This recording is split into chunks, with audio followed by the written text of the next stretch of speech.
Data 7 maj. Numrat. Kapitulli 15.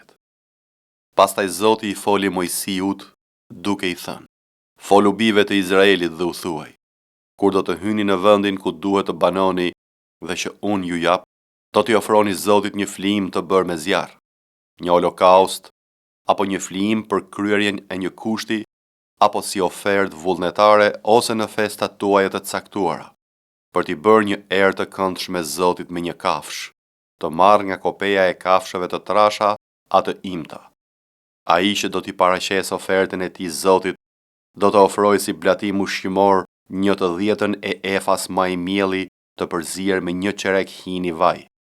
Gjithashtu do t'i çosh një libacion për 1 qerek hini verë së bashku me holokaustin ose flijimin për çdo qenj.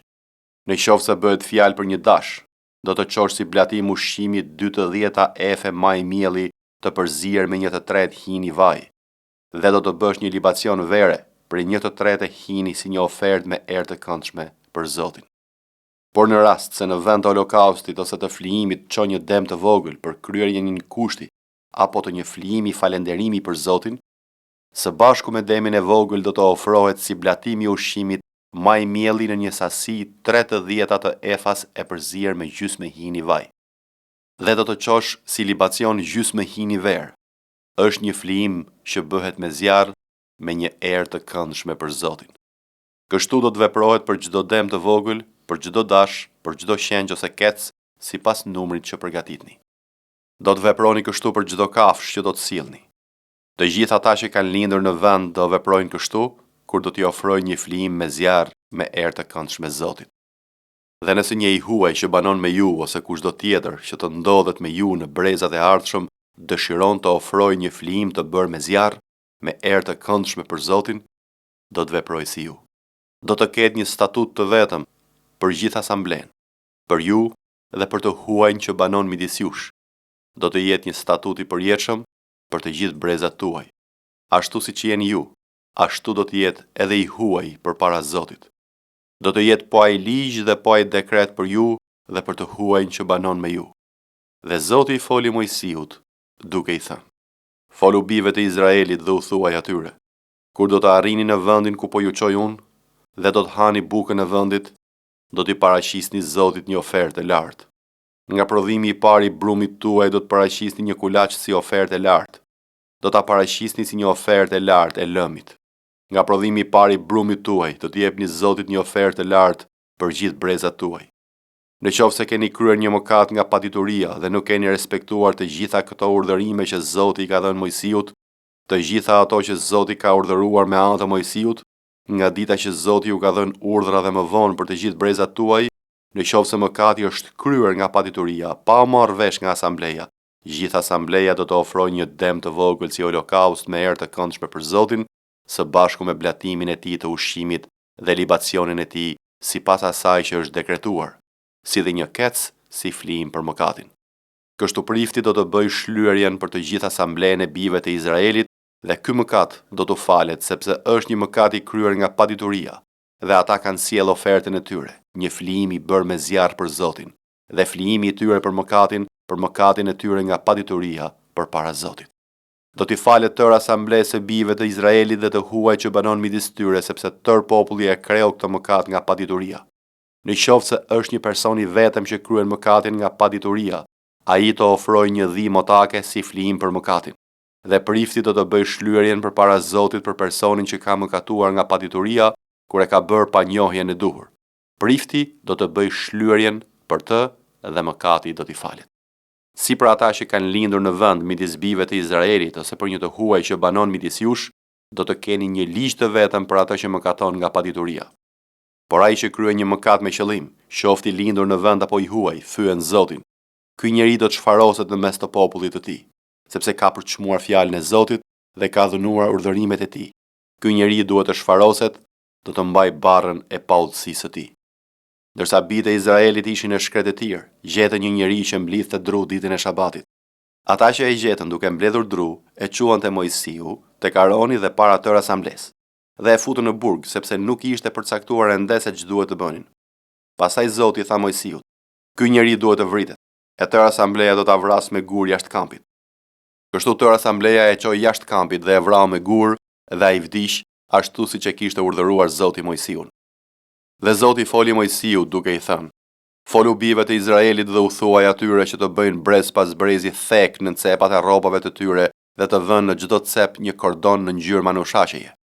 Do të jetë një thek të cilin do ta shikoni për të kujtuar të gjitha urdhërimet e Zotit dhe për t'i zbatuar, dhe jo për të ndjekur zemrën tuaj dhe sytë tuaj që ju çojnë në kurvërim.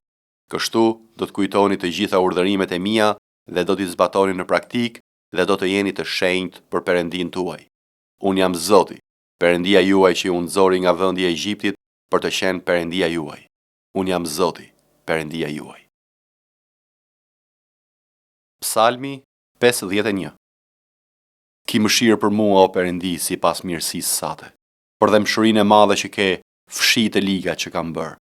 Më pastro tërësisht nga paudhësia ime dhe më pastro nga mëkati im, sepse i pranoj të liga që kam bërë dhe mëkati im më rri gjithnjë përpara. Kam mëkatuar kundër teje, vetëm kundër teje, dhe kam bërë atë që është e keqe për sytë e tu, me qëllim që ti të njihesh i drejtë kur flet dhe i ndershëm kur gjykon. Ja unë jam mbrojtur në paudhësi dhe nëna ime më ka ngjizur në mëkat. Por ty të pëlqen e vërteta që qëndron në thelb dhe më mëson diturinë në sekretin e zemrës. Më pastro me hisop dhe do t'jemi pastruar. Më laj dhe do t'jem më i bardhë se bora. Bëj që të ndjej gëzim dhe ngazëllim. Bëj që kocka që ke thyer të kremtojnë edhe ato. Fshi fytyrën tënde nga mëkatet e mia dhe fshi të tëra paudhësitë e mia, o Perëndi. Krijo tek unë një zemër të pastër dhe përtëri tek unë një frymë të patundur. Mos më largo nga prania jote dhe mos më hiq frymën tënde të shenjtë. Kthejmë gëzimin e shpëtimit dhe përkrah me frymë dashamirëse. Atëherë do të mësoj rrugët e tua shkelësve dhe mëkatarët do të kthehen drejt teje. Çlirohem nga gjaku i derdhur o Perëndi, Perëndi shpëtimit tim, dhe gjuha ime do të kremtojnë tërgaz drejtësinë tënde. O Zot, hap buzët e mia dhe goja ime do të shpallë lëvdimin tënd. Ti në fakt nuk ndjen ndonjë kënaqësi në flijim, për ndryshe do ta ofroja. Nuk të pëlqen as holokausti. Flijimet e Perëndis janë frymë e thyer, o Perëndi, ti nuk e përçmon zemrën e thyer dhe të penduar. Bëj të mirën Sionit për dashamirësinë tënde, ndërto muret e Jeruzalemit. Atëherë do të gëzohesh në flijimet e drejtësisë, në holokauste dhe në oferta që digjen tërësisht. Atëherë do të ofrohen dema të rinj mbi altarin tënd. Isaia, kapitulli 5. Dua të këndoj për të dashurin tim, një kantik të mikut tim, lidhur me vreshtin e tij. I dashuri im kishte një vresht mbi një kodrin shumë pjellore. E rrethoi me një gardh, hoqi gurët, mbolli hardhi të cilësisë më të mirë. Ndërtoi në mes një kull dhe bëri një trokull. Ai priste që të prodhonte rrushë të mirë, por prodhoi rrushë të egër. Kështu pra o banorë të Jeruzalemit dhe njerëz të Judës, gjykoni midis meje dhe vreshtit tim. Çfarë mund t'i kisha bërë vreshtit tim që nuk ja kam bërë? Pse ndërsa unë i prisja të më jepte rrushë të mirë, ai më dha rrushë të egër? Por tani do t'ju njoftoj atë që përgatitem të bëj me vreshtin tim. Do ta heq gardhin dhe do të përpihet krejt. Do të shem murin e tij dhe atë do ta shkelin. Do ta katandis në një shkretëtir.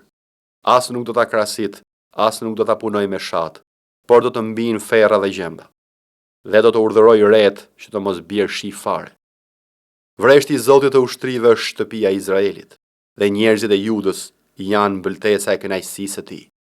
Ai priste ndershmëri dhe ja, gjakterdhje, priste drejtësi dhe ja, prit me ankthi.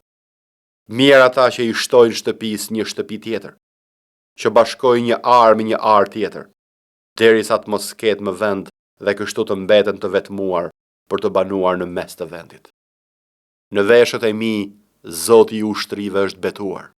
Në të vërtetë shumë shtëpi do të shkretohen, shtëpi të bukura dhe të mëdha do të mbeten pa banor. Sepse 10 juger vresht do të prodhojnë vetëm një bato dhe një homer far do të prodhojë vetëm një efa.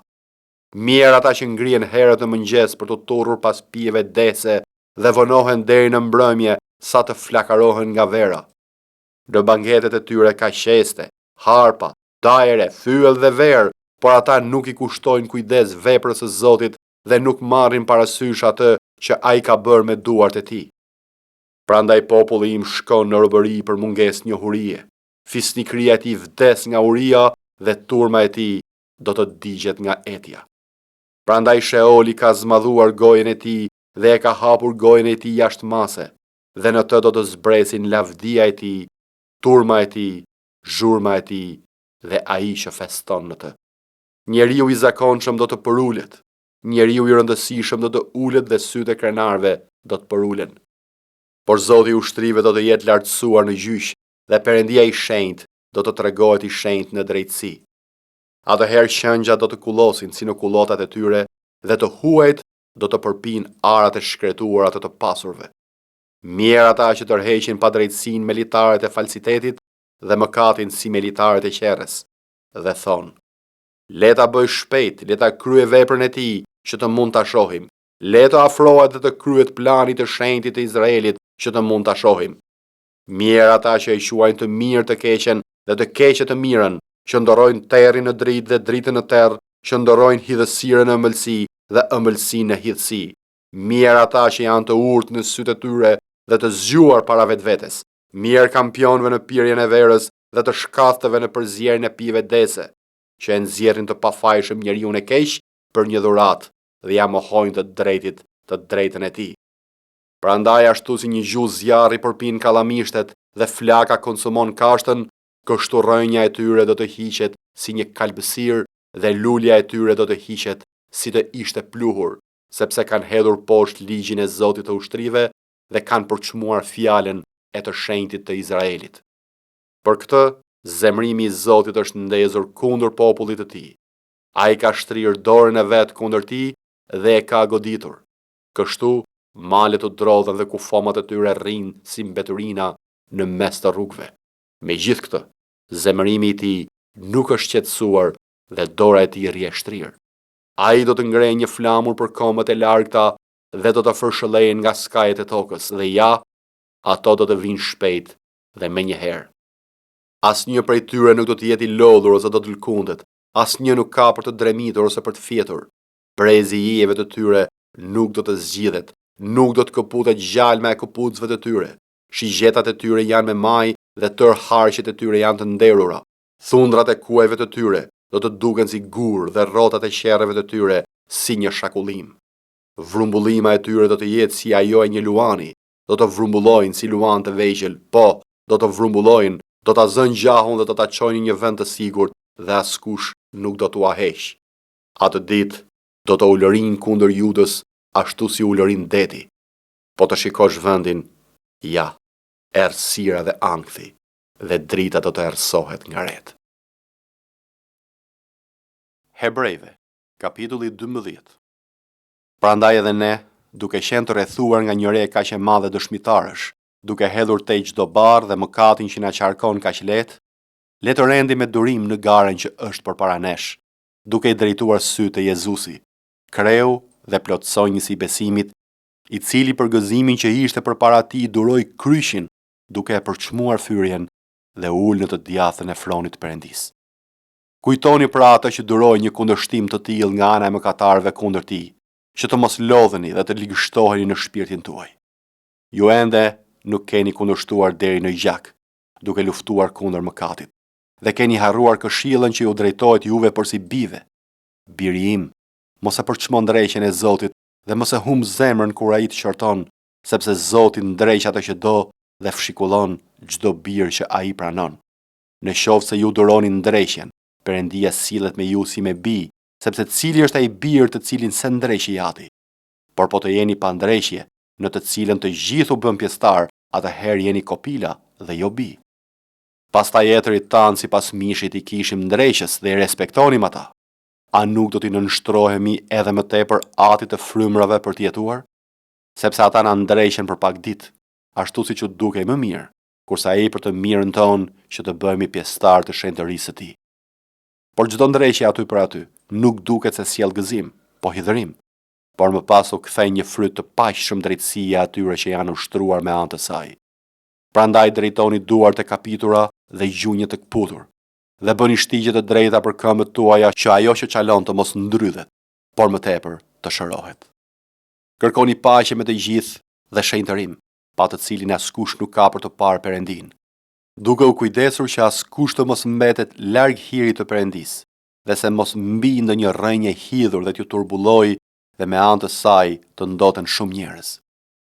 Se mos ndodhet ndonjë kurvar ose profan si Esau, i cili për një ushqim të vetëm shiti të drejtën e tij të parbirnisë, sepse e dini që edhe më pas, kur ai deshi të trashëgoj bekimin u hodh poshtë, ndonse e kërkoi me lot, sepse nuk gjeti vend pendimi.